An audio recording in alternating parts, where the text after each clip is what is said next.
খুব কঠিন পরিস্থিতির মধ্যে দিয়ে যাচ্ছে। বাংলাদেশ খুব কঠিন পরিস্থিতির মধ্য দিয়ে যাচ্ছে। আমরা সবাই মিলে যদি এই কঠিন পরিস্থিতি মোকাবেলা করতে না পারি, তাহলে যেই জুলাই আমাদেরকে আশার আলো দেখিয়েছিল, সেই আশার আলো নিভেও যেতে পারে। আমরা কিছু হতে দিব? আমাদের 1400 ভাই এবং বোনের রক্ত এই রাজপথে লেগে আছে। এই রাজপথে আমাদের দেশপ্রেমিক সেনা অফিসারদের রক্ত লেগে আছে। এই রাজপথে সাপ্তাহ শহীদদের রক্ত লেগে আছে। এই রাজপথে শহীদ ওসমান হাদির রক্ত লেগে আছে। এই রক্তের সাথে বাংলার জনগণ বেইনসাফি করতে পারে না, আমরা বিশ্বাস করি না।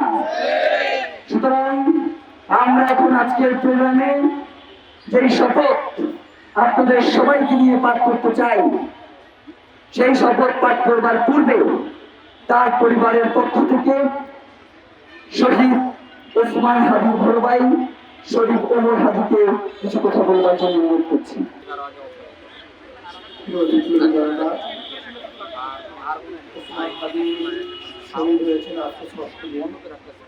সরকার দৃশ্যমান কোন অগ্রগতি আমাদের সামনে উপস্থাপন করে নাই।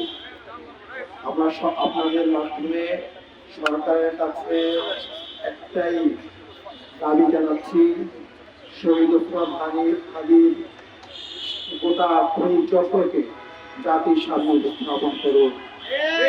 একটা জিনিস আপনারা মনে রাখবেন, বাংলাদেশে জুলাই বিপ্লবের আগে যারা ক্ষমতাধর ছিলেন, যারা রাষ্ট্রকে নিজেদের মনে করতেন, তারা কিন্তু আজকে কেউই বাংলাদেশে নাই।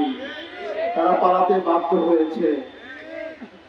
ওসমান হাদির বিচার যদি না হয়, আপনারাও একদিনে বাংলাদেশ থেকে পালাতে বাধ্য হবেন।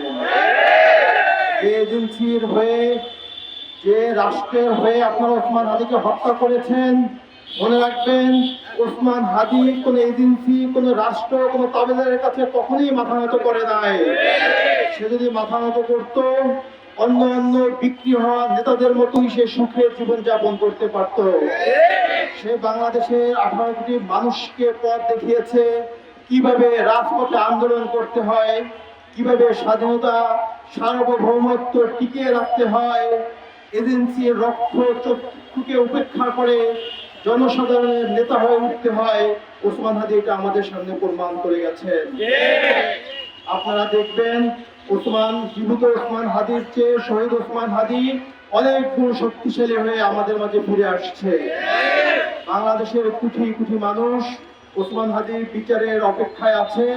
সরকারের কাছে আমি অনুরোধ করব, আপনারা যারা রাষ্ট্র ক্ষমতায় থাকাকালীন অবস্থায় ওসমান হাদিকে হত্যা করা হয়েছে, এই হত্যার দায় আপনারা এড়াতে পারবেন না। আপনাদেরও বিচার হবে, আজ হোক 10 বছর পরে হোক, বিচারের কাঠগড়ায় আপনাদেরকে দাঁড়াতেই হবে। আপনারা যদি মনে করেন আর 2 মাস পরে রাষ্ট্র ক্ষমতা থেকে চলে যাবেন, বিদেশে চলে যাবেন, মনে রাখবেন এই দেশের জনতা আপনাদেরকে কাঠগড়ায় দাঁড় করাবে। তাই সরকারকে অনুরোধ করব, দ্রুত খুনিদেরকে আমাদের সামনে উপস্থাপন করুন। নির্বাচনের পরিবেশকে যাতে বিঘ্ন না হয়, খুনির বিচার করুন।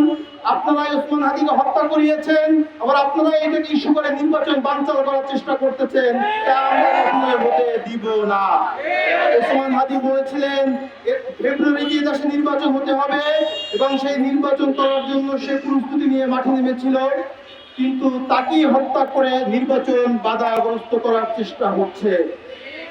প্রিয় বিপ্লবী জনতা, আপনাদের কাছে অনুরোধ থাকবে, আজকে আমরা শহীদী শপথ পাঠ করার পরে পরবর্তী প্রোগ্রামের জন্য অপেক্ষা করব।